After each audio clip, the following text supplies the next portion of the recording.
So the Zoo Bar in Lincoln is this great bar. It's hosted, Muddy Waters to John Lee Hooker. But this night, it was these 5 white guys from Lawrence, Kansas, who had dreadlocks and played cover reggae tunes and called themselves PBR, Pat's Blue Rhythm Band. And I'd only been dating Patty for a couple of weeks. This is like our 3rd date. And the thing is, I didn't really want to be in Lincoln. Never mind having a girlfriend in Lincoln. But what I had wanted, what I had planned was this great American adventure. I was going to travel the country and see the world. And my first stop was Lincoln, and it had been 3 months, and I was stuck here, and I was out of money. And I didn't really want to be here. But time went on. I met Patty. We went out. We're dancing a little bit to these guys, and they're playing covers of Bob Marley, and we're jamming. And the Zoo Bar, it's this tiny little bar, and it's crowded, and there's, you're bumping into people, but that's fine, and, we just met, we're kind of in love, and we're jamming. And then at one point, I get kind of bumped by this guy, and it's fine. I just turn around, I look at Patty, and I hope you like jamming, and then she looks at me and grabs my hand and drags me out, through the bar. She says, I got to go. And she leads me out, and we're at the Coats, and I'm like, well, what's going on? And she says, well, that guy that bumped into you in the bar, that's Chuck. And I look back, and I can't even see the guy. I don't remember even what he looked like. But I'd heard of Chuck. He was Patty's old boyfriend. He was an old flame.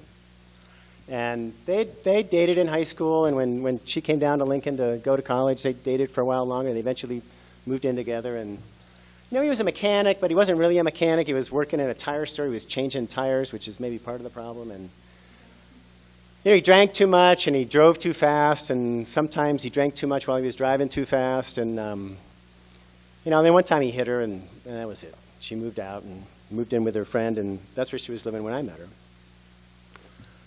But anyways, here he was at the Zoo Bar, and actually by this time, there he was outside the Zoo Bar, because we had left, and we're walking down the street, and she looked over her shoulder, and she said, oh, shit, he's behind us. He's following us.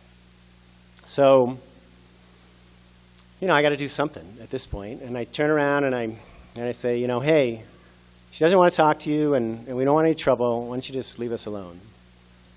And actually, as I was practicing this, I realized it wasn't nearly that calm, because there was a lot of alcohol and testosterone involved by this point. So, but it was something to that effect. And by this point, Chuck had made it up to me, and he looked at me and he said, well, I got nothing to say to that bitch, and you're going to have trouble because I'm going to kick your ass. So now I'm going to have a fight with this guy, I guess. And I'm not really much of a fighter. And here's the thing about fights. In the movies, when there's a fight, it starts with, I'm going to kick your ass. And then there's there's just the tough guy punches the other guy in the face. And then it's over.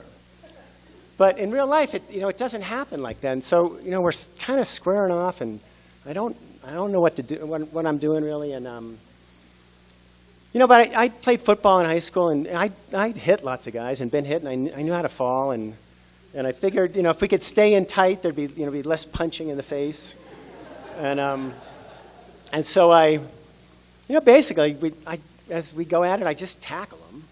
And I slam him into this brick wall that we're standing next to, and he slams down on the ground, and then I'm on top of him, and that's good.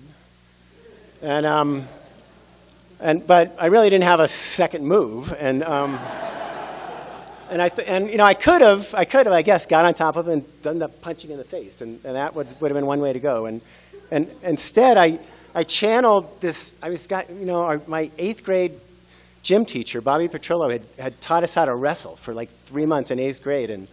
And so I decided, I grabbed him around the neck with one arm and the leg with the other arm, and I put him together, and I got him in a half Nelson. And he couldn't move, and I couldn't move, and that seemed like there'd be less punching in the face, so that was good. And I started yelling something, this is stupid, and this is this is over, right? This fight's over, right? Right? And basically, I made him say uncle without, using the words. And I pushed him off and got up and grabbed Patty, and we started walking down the street, and we looked back, and he wasn't following us. And I was covered in blood, it turns out, because Chuck had not played football in high school and didn't know how to fall. And so when I slammed him to the ground, he landed on his face and he broke his nose and he bled like crazy all over himself. The fight was basically over when it started. Anyways, as I told these stories, later on, Patty always said, as I was walking home, I kept trying to explain something to her about the code. There's this code, and when guys do stuff, there's stuff you just got to do. And when I thought about it today as I was practicing, it wasn't that so much. I mean, sometimes you got to fight, I guess, although, fighting's stupid. It's really more, sometimes in life, you don't know what the hell you're doing. And you got to do something. And you do what you know, and hopefully it works out, and then you wing it. So anyways, within 2 weeks, I'd left Lincoln. I hitchhiked out to California. I got on a forestry crew, planting trees. I had a great American adventure. Went all over the West, saw the mountains. I'm still here. I still live here. Within a year, Patty had sold most of her stuff and put the rest of it in a pickup truck and started off on her adventure. Turns out our paths crossed in Missoula, Montana at one point. And then, over time, you got it. We got married. You have a kid. It's the same thing. You take a leap. You don't know what you're doing. And I still don't know what I'm doing, but I'm on the right path.